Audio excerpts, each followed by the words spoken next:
바이든 대통령이 미국의 제46대 대통령으로 취임했습니다. 미국의 정권 교체는 우리나라에도 막대한 영향을 끼칠 수밖에 없는데요.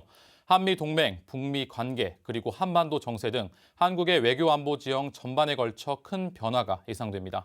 먼저 한미 관계 살펴봅니다. 국방대학교 김영준 교수를 직접 만나봤습니다. 교수님 안녕하십니까? 네, 안녕하세요.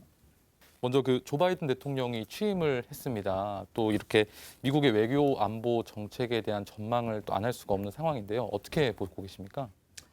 지금 바이든 행정부는 보통 이제 미국의 원래 자리로 복귀했다. 보통 이렇게 복원의 시대로 많이 보고 있죠. 트럼프 행정부 시기 때 워낙 이제 개인적인 스타일이 좀 특이했었고, 아메리카 퍼스트라고 해서 미국 우선 정책을 많이 펼치다 보니까 굉장히 좀 요란했던 시기가 있었는데요. 지금 이제 자유주의 국제 질서에 원래 미국의 어떤 미국 리더십을 발휘하는 외교 안보 분야의 시기로 돌아왔다. 문제는 이제 트럼프 지지자들은 여전히 미국 국민 한 40%가 있기 때문에 그런 부분에 있어서 오바마 행정부로 완전히 돌아갈 수 있다라고 보지는 않고요. 저희가 그런 것들을 감안하더라도 사실은 이제 트럼프 시대는 어느 정도 종언을 맞이한 게 아닌가 그런 기대들이 좀 있는 것 같습니다.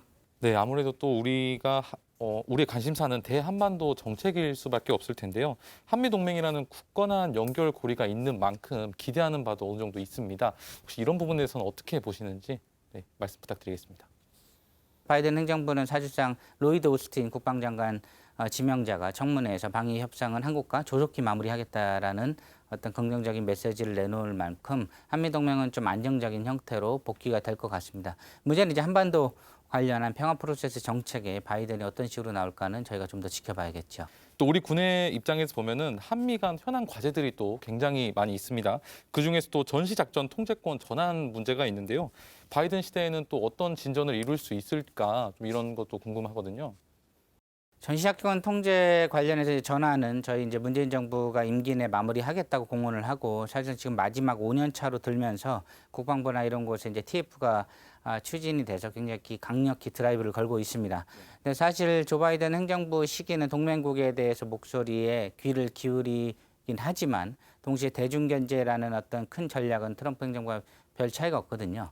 그런 면에 있어서 전작권 전환 문제는 동맹국을 우선시하는 바이든 행정부에 대한 기대감도 있지만 동시에 대중견제를 여전히 고수하고 있는 바이든 행정부가 대중견제라는 측면에서 전작권 전환이 미국 국익에 도움이 되느냐를 계산할 거기 때문에 그런 면에 있어서는 조금 더 천천히 진행되지 않을까 조심스럽게 전망을 할 수 있겠습니다. 네.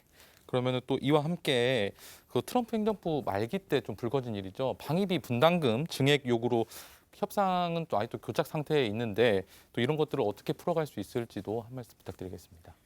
한국 관련해서 방위비 분담금도 동맹국들이 수용할 만한 수준에서 진행이 될 걸로 보이는데 한 가지 차이점은 완전히 오바마로 돌아갈 수는 없다는 것이에요. 지금 트럼프 지지자들이 얼마 전에 이제 국회를 점령할 정도로 강경하게 나오고 취임식도 지금 굉장히 주의 깊게 보고 있잖아요. 여러 면에 있어서 트럼프 지지자를 완전히 바이든 정부가 경시를 할 수는 없기 때문에 방위비 분담금 관련해서도 정상화는 시키겠지만 그런 반대 여론들은 의식해서 어느 정도 수준의 인상금은 요구할 것이다 이렇게 봅니다. 또 당장 3월이면은 한미 연합훈련이 예정되어 있습니다.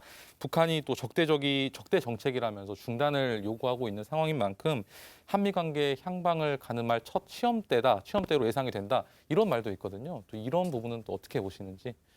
바이든 정부 초창기에 아마 이게 시험대가 될 거가 아니냐 모두 주목을 하는데 우리가 또 하나 잊고 있는 건 코로나라는 어떻게 보면 변수가 있다는 거죠. 모든 것은 코로나가 결정을 하게 될 겁니다. 우리가 갖고 있는 여러 가지 이제 연합훈련에 관한 변수들보다는 코로나 확산에 연합훈련이 부정적이냐 긍정적이냐를 갖고 결정이 될 변수가 많기 때문에 사실 상반기에는 미국 같은 경우에도 지금 코로나 관련해서 굉장히 예민해서 주한미군 같은 경우는 통제를 굉장히 강하게 하고 있습니다. 그렇기 때문에 연합훈련은 좀 싱겁게 코로나로 인해서 축소 및 중단이 될 가능성이 높기 때문에 우리가 생각하는 만큼 쟁점화돼서 복잡하게 셈법을 고려할 필요는 없을 것 같아서 저는 그렇게 보고 있습니다. 네, 알겠습니다. 또 미국이 아시아권에서 다자 안보 동맹을 만들 목적으로 우리나라의 쿼드 참여를 요구를 하고 있습니다.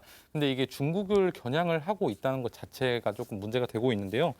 이렇게 미중 갈등이 수그러지지 않는 가운데 우리 정부가 쉽게 결정을 할 수 없는 상황인데 미중 관계 그리고 이것이 우리 한미 관계에 어떤 영향을 미칠지 또 궁금합니다. 가장 근본적인 문제죠. 사실 북한 문제는 사실 미국한테 양보를 일정 부분 받을 수는 있어요. 너네 적이기도 하지만 동시에 포용과 통일의 대상이니까 너네 하는 대로 어느 정도 보조를 맞춰주겠다 할 수 있을 거예요. 문제는 우리가 중국의 협조 없이 북한 문제를 풀기 어렵잖아요. 그렇기 때문에 노골적으로 공개적으로 반중연대에 참여할 수도 없고 중국과 어떤 경제 문제 때문에 우리가 신남방 정책을 추진하고 있지만 이것도 어렵다는 것이죠. 문제는 이제 트럼프 바이든은 할 것 없이 미국은 주한미군 자체도 동북아 안정자로서 대중 견제를 위한 목적으로 쓰고 있다고 공공연히 지금 얘기를 하고 있어요. 에브람스 사령관도 그리고 해리스 이제 떠나는 주미 대사도 주한미군은 한반도 대북 견제 때문에 있는 게 아니다. 중국 때문에 있다는 얘기죠. 그렇기 때문에 우리는 좀 세련된 방식으로 미국의 국익을 받아들일 수 있는 어떤 물밀 소통 창구를 열어놓고 미국한테 중국에 대한 입장은 미국과 동일하다. 문제는 중국의 협조 없이는 북한 문제를 풀 수 없기 때문에 공개적인 우리의 태도는 이해를 해달라. 이런 식의 어떤 아트 영역이죠. 술의 영역으로서 미국과 소통을 증대해 가면서 중국의 반발을 부르지 않는 솔로몬의 지혜가 좀 필요할 때입니다. 네, 알겠습니다. 그럼 마지막으로 한반도 비핵화와 평화 정착으로 나아가기 위한 우리 정부의 노력, 바이든 시대에 맞는 접근법이 따로 있을 것 같은데요. 한 말씀 부탁드리겠습니다. 한반도 평화 프로세스는 굉장히 많은 성과를 거뒀음에도 불구하고 지금부터 이제 새로운 탄력을 맞이하기 위해서는 2.0으로 업그레이드가 돼야 하고요. 한반도 평화를 얻음으로써 본인들이 얻고 있는 게 지정학적으로는 중국 견제에 도움이 된다는 거, 핵을 천천히 없애가면서 우리 편을 만드는 게 중요하다는 하나를 미국에 제시를 해야 되는 거고요. 그 사람들이 인권을 무시하는 독재자랑 손을 잡는 게 아니라는 죄의식을 덜어줘야 돼요. 제가 이런 면들을 충족시켜줘야 미국은 그제부터 북한과 협상이 우리한테 득이 되는구나라고 나설 겁니다. 네, 교수님 오늘 말씀 잘 들었습니다. 감사합니다. 네, 감사합니다.